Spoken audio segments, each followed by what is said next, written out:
We have Commissioner Singleton, Citizen Rep Smith, and myself, Chair Ison. The minutes of August 21st, 2024. Any discussions about that? We'll move forward. Next, we have reports and discussion. Number one is personnel. Good afternoon. Good afternoon.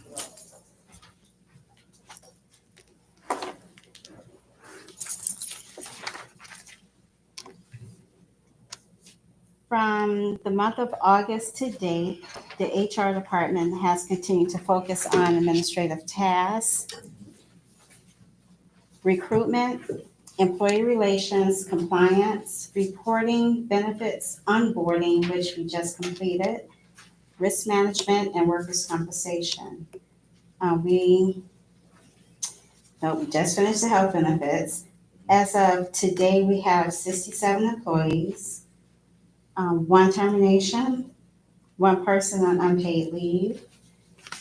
And I did include one resume that we received since last meeting for the finance director position.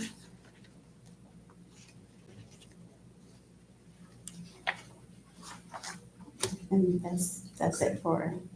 Would you send all those collectively to the clerk, or just send it to the whole commission?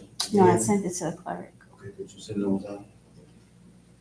You mean all of the finance director? Yeah, just, well, I mean, from what time frame? Well, maybe 6 months.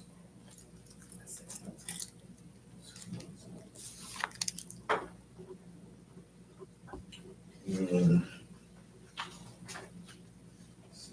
Any questions? No. And the park attendance, that's over with now, right? Yes, it is. Well, no, the actual part doesn't end until October the 30th. But right now, we only have one person that is doing the park attending. It's okay. Good. Ms. Singleton. Wintertime is about to come. Do we usually hire any temps for wintertime? We did, last year we did, and we hired, I believe, 3 people out of that group. This year, it hasn't been mentioned to me as of yet, if we were or not. Questions? Move on. For the city income tax, for August, September, we're basically continue to finish up the late returns, business returns. I completed the reorganization of our filing system and currently sending out compliance letters to businesses. To date, our office has processed 425 resident tax returns, 1,514 non-resident tax returns. And just as a reminder, if you do live in the city of Benton Harbor, you pay 1%. If you do not live in the city of Benton Harbor but work, it's 0.5%. For all businesses, partnerships, and corporations, 1%.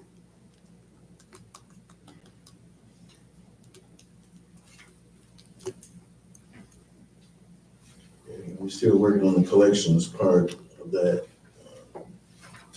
For compliance, as I stated previously, that is a completely different one. Right now, I am sending out letters, which is part of compliance, to the businesses to make sure they are at least complying as far as like withholding with their employees and things of the sort. Question, please.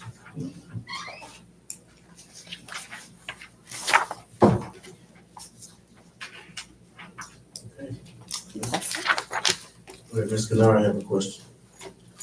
The last time we discussed that those that work inside of Benton Harbor, even if they're doing road work or whatever, were they assigned to pay tax? I know when the city income tax came about, everyone that work in the city of Benton Harbor was to pay a tax. What was the results of your contact with them?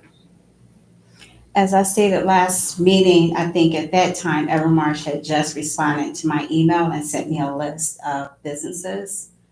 So therefore, I am sending out letter to all businesses and including the businesses Evermarsh gave. Okay, now, one other thing I want to ask. If that's been in effect, how many years, the city income tax? Shouldn't that have been already a part of even giving the contractor that they would know that they are to pay that tax? I'm not for sure what is given to contractors, Commissioner, but city income tax has been In effect, how long? in effect since 2018.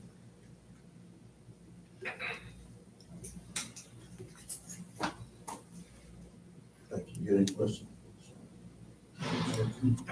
Bells? Is it- Commissioner Adams? It'll walk in just in time.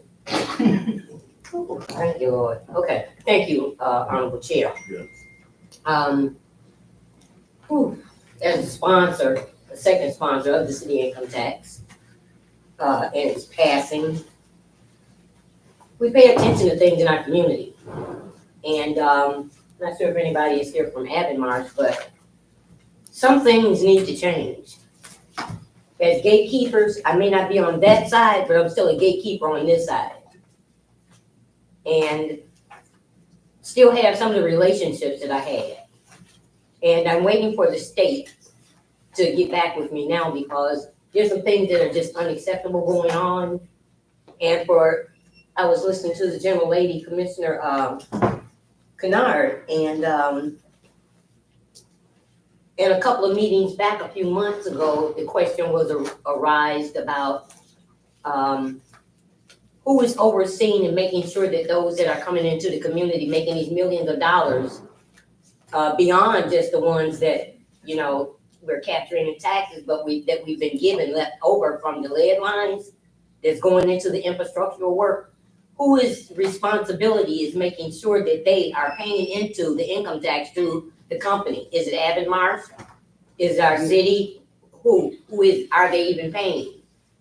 I mean, are we sleeping on this thing while we continue to raise prices on the residents for different things? It's unacceptable. And I'm hoping that we're doing our due diligence at keeping up with it. Please. I'm not finished. Have you looked to see, I mean, since been down here since, an elected official twice, I think we okayed and approved, some work, infrastructural work for, Summit. And it may have been for two different things, but we just completed the street that went down somewhat, so the old Jefferson. Take a ride down Division first. And then take a ride down Jefferson until this community-wide don't look as good as that does. Do we deserve that less? Or we just willing to settle for less? And let people just continue to treat us any kind of way, like second-class citizens? Unacceptable. Totally. Right, next we have financials.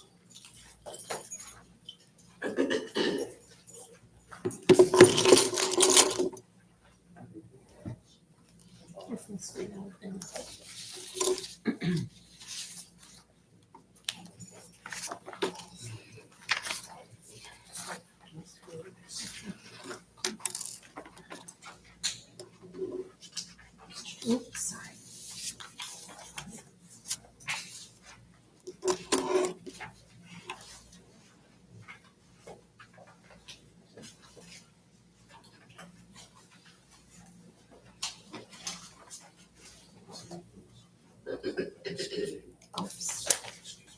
Oh, no, I'm sorry, taking all the paper. Okay, How you doing, Roger? great. How about you, Commissioner? Good. First slide in the August results are the cash accounts. As has been reported before, the general fund and utility services fund balances are very low. The property tax it has started coming in already, and there's a sizable amount that was just received this week, so you will see some of this, an increase next month, but right now, we're paying out invoices as soon as the cash comes in, so the cash accounts are low. Property tax payments, received for August at the city were 112,000, but again, the bulk of it comes in the first part of September through really the end of September, the bulk of it will come in, so. Still have a huge chunk coming. Yeah, absolutely, because there's only been about, not quite 400,000 received in LBs, 1.5 million received. Utility fund cash collections has continued to stay up there. But again, every time the money comes in, we're paying the invoices. But in August, $430,000 was received, so it's staying at 400,000 plus, which is really good. And as of today, or actually yesterday, 235,000 had been received for September. So we're on track this month to be also that high. So. I left just the summary of funds in here so everybody knows where the money comes from and what it's spent on. The next slide is the results for the month. Not a lot of activity in the month. Again, you'll see the revenue pick up in the month of September when the bulk of the summer taxes are received at the city. The local road fund did receive about 140,000 this month, and that's the state share for Jefferson Road project. So that program has started, and the money has been received already from the state of Michigan for that project. And that's about it on this slide. Like I said, you'll start seeing more activity next month in the revenue. The last summary is just the ARPA, the special projects going on within the city. The ARPA has not changed any. The balance has been spent and as of like April this past year, so it's at the 9,000,008. Lead service line, there's not much going on there. There's a few dwindling invoices that come in, but that's basically completed. Now the focus is on the last two items, which is the water plant and distribution system projects that the state has funded, taken 27 million and funded, and we've spent to date 3 million on that. And the sanitary sewer project has started, which is a bond that's forgiven, so the city is not out any money for that. And that's a $19.6 million project that is starting right now, and about 101,000 has been spent to date on that. That's where those funds came from. Over here. Point of order.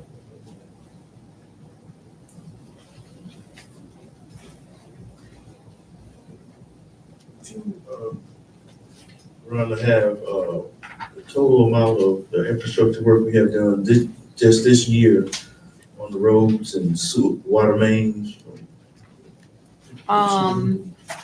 Yeah, I mean, I know we just started some projects too. right, the sewer project just started. started, Yeah, right. so there's just a lot of engineering expense right now in that, but the water plant and distribution is going right now, and that's some big payments to like Northern Construction and stuff for the distribution system. So last year, and this is unaudited, about 7.5 million was spent on the water plant and distribution system. So.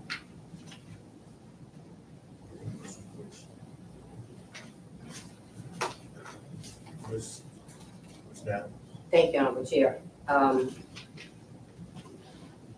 I'm thinking back to all the monies that were left over from the lead lines, and need an answer, if all of those have been completed, or are we still at a percentage that needs to be done?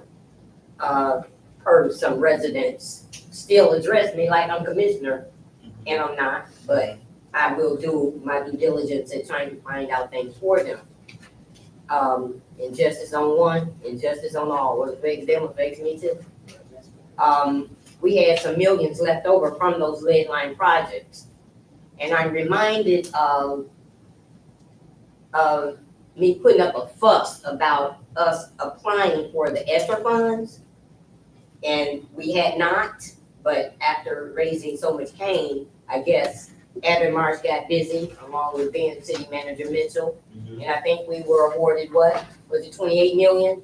Okay, that's why I asked the question where those funds are coming from, so that the community is not confused about it coming from the businesses that are now existing, you know, the jobs, more people paying into taxes. Where are we with those funds? And those funds, I think, were for the infrastructural work of the plant, Water. the water department. Mhm. If you give an update on that, I appreciate it. Thank you. The lead service line project, the funds came from the EPA, Booker grant, State of Michigan grant, 10 million, and the last large amount that came for this project to complete it was 18 million for the, from ARPA funds that have been funneled through to the city through Eagle, federal government to Eagle to City of Benton Harbor. So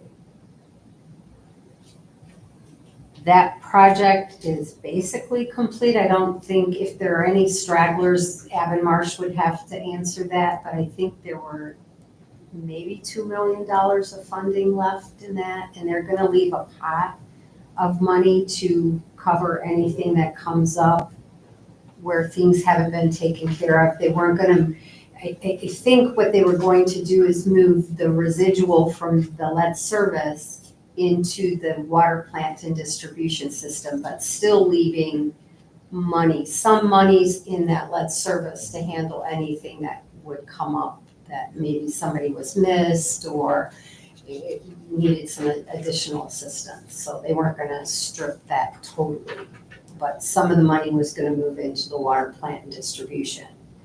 Then there was another 27 million in the state of Michigan that was to be used for the water plant and the distribution system. And that again is coming from the feds. Feds to Eagle, Eagle to the city of Benton Harbor. And those projects are running right now. My totals over to the project to date aren't wrong, right? It's more like there's 8, 9, 10, over 10 million has been spent so far on the water plant and distribution system, so I have to update those numbers. And then the sewer has been about 350,000 has been spent on that. But that really, the construction part of that hasn't started yet.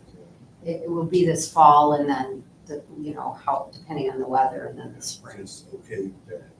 You just okayed it, right, the project, Pardon me? the sewer project, we just okayed that project. Right. Right, I'd like to Mr. finish. Turner, let's get Can I somebody finish? else. Finish. Thank you, Mr. Turner, I appreciate that.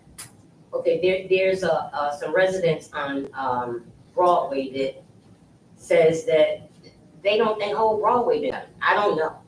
But we need to look at that and examine it. And one last thing is my water warriors that I work with. Keep an eye on water across the state of Michigan.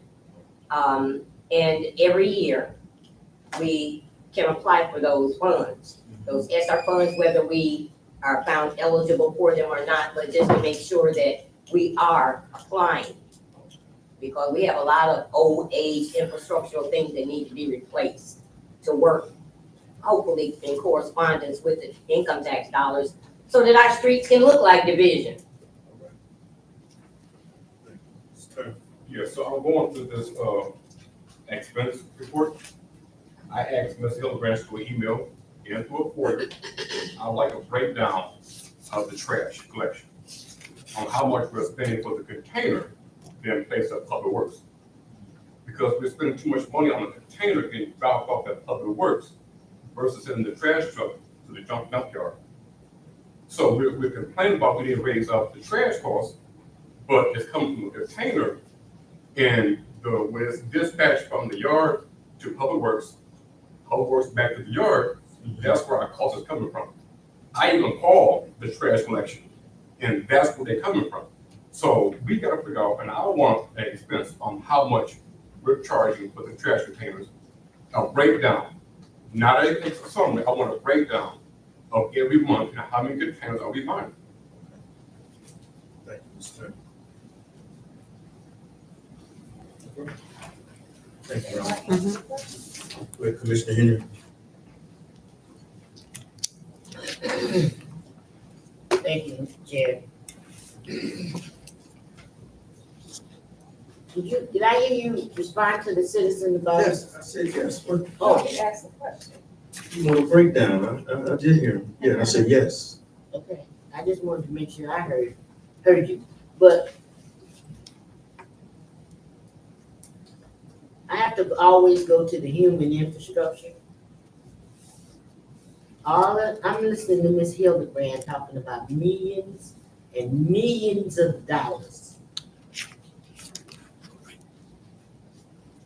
And I know that the city has in place some things to try to get employment training. But just like in the past, we didn't go after the fees and the different things that we were supposed to be getting. But now we're in a new perspective that we're going after those fees and making sure that it's being implemented. Except where's Section 3? Where's our 25% subcontracting? How come I can ask this question for year after year and nobody answers it? I've been waiting on Section 3 understanding, but I'm hearing Ms. Hildebrand said it come from HUD. If it comes from HUD, Section 3 is a valuable tool. And nobody's using it. I'm not going to ask the question again and have you shine me on. I'm going to ask somebody legally if there is a problem with me being a commissioner and can't get an answer. Now, is that a problem for you, Chair and Co-Chair? I'm begging pardon? It's no problem. It's no problem. We got the hood, CBG, Mr. Little, could you expand on that? Was she, to 3%? The 25% and the Section 3. Section 3. Section 3 is in effect applies to all projects funded at over $200,000.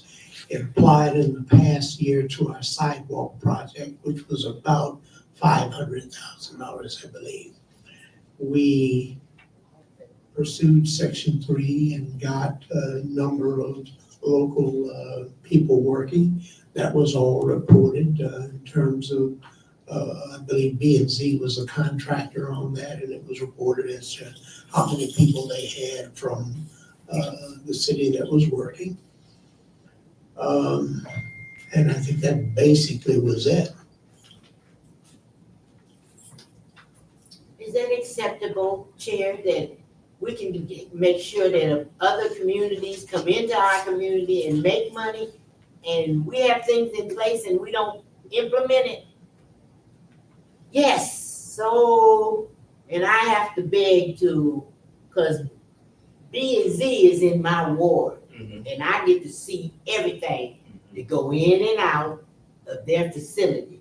I went to the meeting just to see how many minorities and Ben Harbor residents they had working. It's not enough for us to be spending this kind of millions of dollars. That ain't enough. I mean, if 47% of our people are living below the poverty line, do you think that's enough? We're not doing what we're supposed to be doing.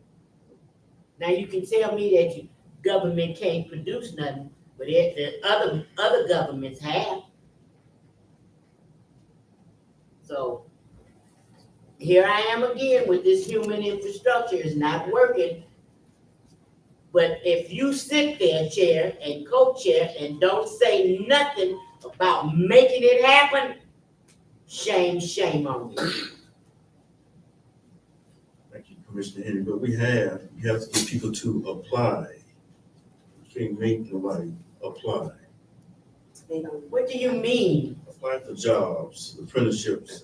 We're talking about contractors that's making millions of dollars on us. They're the one that's gonna supply our people with some of the things that we need, like training. Rhonda, you want to speak? Yeah, if I recall, back when this whole lead service line started, there were job fairs, there were people and contractors lined up to hire people and did hire some people. So that was all of the process, I know with the lead service line. Right. There was community contact and I don't know, I think they had like a job fair. Yeah. Mhm. So there was activity done prior to the lead service line replacement.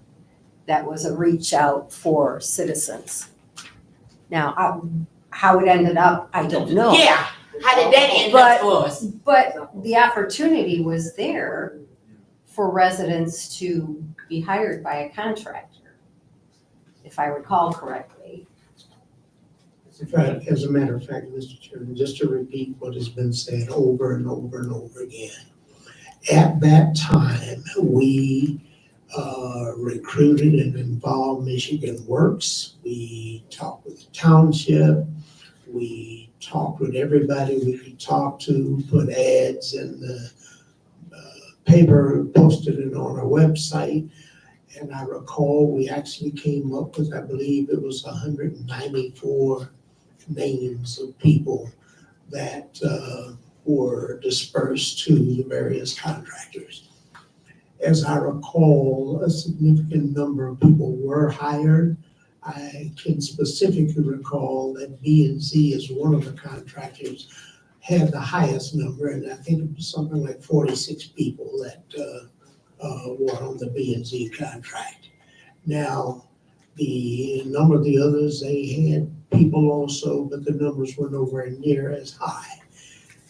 I reported back at that time that part of the problem we had, because probably within a couple of months, I began getting reports that contractors were mistreating people and they weren't keeping them and all of that.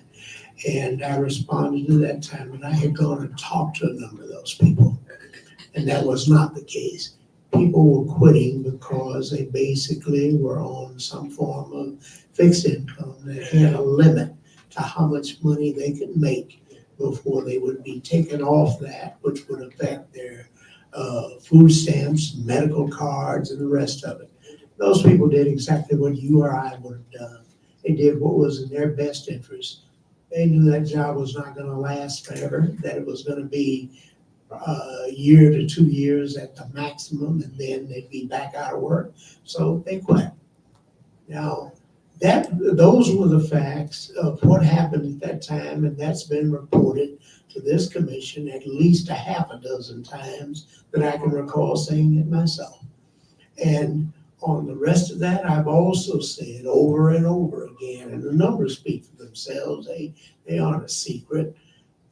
When we talk about 25%, you don't have that kind of workforce in the city.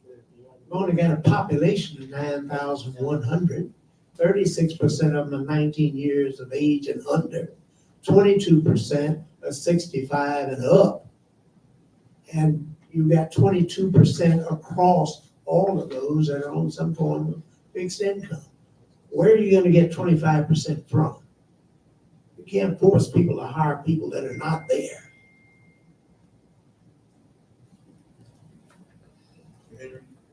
Honorable Chair, I heard some numbers that I just can't believe. And if until there's actual proof to me that those numbers are there, then I'm feeling real bad about it. So if 47% of the money or people was at 47 people at B and Z, I want to see that document in all of our hands that it is actually true. Then I want to talk about Section 3. Section 3 allows us to have some avenues to help train our own people. But if we don't implement it, we get nothing. HUD said at one time it was $1 million. That anything at $1 million, we could use Section 3. We spent $80 million and didn't use Section 3. Now they lower it down to 100,000. 200,000. We still not using it. And we spending millions of dollars.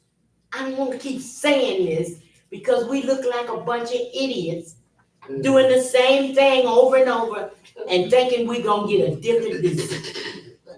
This is not working. We have to find some way It's coming. to implement what the body started. That is the 25%. And it is Section 3. Thank you. Thank you, Commissioner. We got work to do. No, One of the things that I see is a lot of manipulation. And I can see it from one point to another. I can't tell it all in one day. But one of the things that I see, they had a job fair at one time, they had landscaping and many other jobs. It was a game that was played. The city manager wasn't here at that time. It was carried on and hardly anybody got a job. And so I asked about the one in the landscaping area. And they told me that they trained their own. They didn't have them. They said, try another. So they went around this group from one to another. I'm trying to find out, well, why was this as a part of the fair that the landscape was on there? It wasn't anything, because they said, no, we train our own. So there's a lot of games being played. And I asked personally, since I've been a commissioner, and we're supposed to have access to the staff, all paid employees can give us answers. Am I right? As commissioner. Asked Ms. Hildebrand, sent in a email to her, and I wanted to sit down and talk with her. And I knew if I go to her office, she got facts and figures right there. And I contact over and over again, and they told me she'd give me a call back, and she did not. Later on, I found out that Mr. Little answered her email. And he was instructed to the employees, from what I heard, is not for any of the employees to answer unless it goes through by him first. Now, this is where I'm talking about the manipulation styles. So make a note of that. That's insubordination. If I may. Commissioner. Thank you, Honorable Chair. I got a chance to speak, identifying the problem before dealing with solutions, because I love to just find solutions to problems. The young men that took the little training that they got for the lead line replacement were trained for one job and were given the higher paying job and were given the lower paying job when it came to actually starting to work. okay? Those were some of the complaints. It wasn't because it had nothing to do with their income, and I'm tired of hearing the same story about my people. But check this out. It's a whole lot of people, not only in Benton Harbor, that's enduring the same thing. I'm on too many calls about too much money, and Benton Harbor gonna get left out. Keep playing. Keep playing. Thank you, Rhonda. Next, we have new business. Acceptance of the more responsive government 2024 grant from the Institute for Responsive Government to purchase election equipment. Clerk Moore? I can be quick. The city's clerk's office received $10,000 grant, through the Institute for Responsive Government. And we are proposing that we would like to use it on new tabulators for the absentee voter counting board. I did get a quote today. It will cover 1.5 tabulators, so I'm working with them on other options to see what they can do for us so that we can stay at that $10,000 mark. That he won't be available for this year, though. It could possibly be available for this year still. Yeah, there's only a 2-week turnaround for them to get it to us. So if the commission does approve it and I send them over the signed agreement, it should only take about 2 to 3 weeks, and that'll be here in time for the November election. Should that help the election committee? Yeah, because our tabulators in the AV, I mean, all of our tabulators are kind of slow. Mhm. So when you have 700 ballots that you need to run through in one day, it takes a while. So, question on that? Jack, they're easy to learn then, right? To use them, just stick it in. Yeah, so the new ones are just like the old ones as far as, how they use it. They scan quicker. All right. Michelle? Yeah, I'm sorry, but yeah, I got a question. I'm saying nothing, I'm saying nothing, man. We, I don't know how many tabulators it covered, but we're talking about the machines, right? And I think Miss Gabrielle may remember, City Clerk then, Thompson put for some funding, was given some funding for new tabulators. Did it cover all tabulators or just a certain amount? Okay, and that's all fine and good because things wear and tear. I'm scared because of what's going on and what's been going on, and I'm not sure who keeps up with stuff and who Googles and find out who owns what.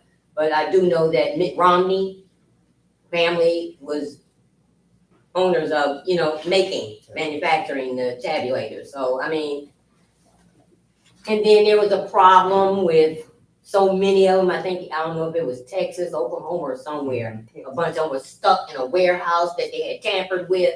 I mean, can we survive this election without them? I mean, I don't know.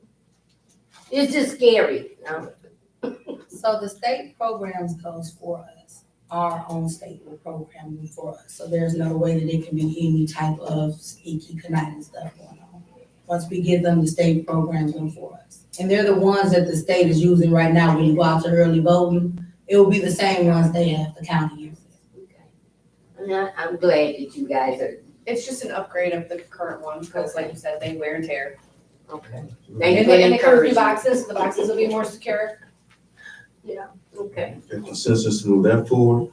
Good job, easier. Number 2, the acceptance of a grant from the Voters Not Politicians Education Fund for Communications, Public Relations for the November 2024 election. So we received a $7,000 grant from this Voters Not Politicians Education Fund, specifically for communications and public relations. There will be some direct mailing going out through Voters Not Politicians, just information on the election itself. This is for the November 2024 election only. It has to be used for the November 2024 election. So we're actually looking at using it for signage to put out around the city, just informing everybody where you can go to vote, how you can vote early, how you can do absentee, how you can register. So it's more informational purposes. And then we probably honestly will not use the whole $7,000 because it has to be used so soon and we can only use it for one election. So Voters Not Politicians is willing to use some of that funding to do some events in the community. The Benton Harbor Yeah. For voting. For voting, Voting, yeah, for okay. voting specifically for the November election. Great job, Deputy Clerk and Clerk. Since it's moving forward. Yes. Question? Yeah, Mr. Henry. Thank you, Chair. My question is, a grant has certain things. Is there any other communication and public? So I specifically asked for this one and I gave them several different like proposals on what we wanna use it for this, we wanna use it for this, and they were very, very specific on what you can use it for and when it had to be used by and what it had to be used for. It's the what I would like to know. November Is it 2024 is it election any only. other thing other than what we are targeting? Is there any other things that the money could be used for? Just the November 2024 election. I understand that, but I'm saying any other activity, can it be used for any other activity other than what you and they are talking about? Direct mailing, billboards, signs, anything to get basically the word out on where and how to vote. Oh, okay. And is there a contact person for that organization? I mean, I worked with that organization for some years. I'd like to have a conversation with them because Benton Harbor is unique as to how they get their information. And when I hear that word communication and public relations, I know that's my committee. Well, they are doing 2 direct mailings to households, 2 household mailings. Can you give me a contact? Because I would like to know I can forward if that I to you. can twist that money to another avenue that's gonna be more beneficial to the people in Benton Harbor. Yeah, I can send that to you. Thank you. We're gonna have to come back to this. We're gonna have to come back. We gotta start our interviews right now. if it's getting to this election, can it be utilized, the rest of it for those tabulators, and can it be used for stipends to some youth that help them engage? Moving forward. All right. Next, we have city managers interviews. We have one at 6:10, 6:30, 6:50. 6:10, we're gonna interview Howard Campbell Jr. for the city manager's position. We know this is one of the commission's most important hires, as the city manager is the administrator of the city's business. Is this being recorded? It should be.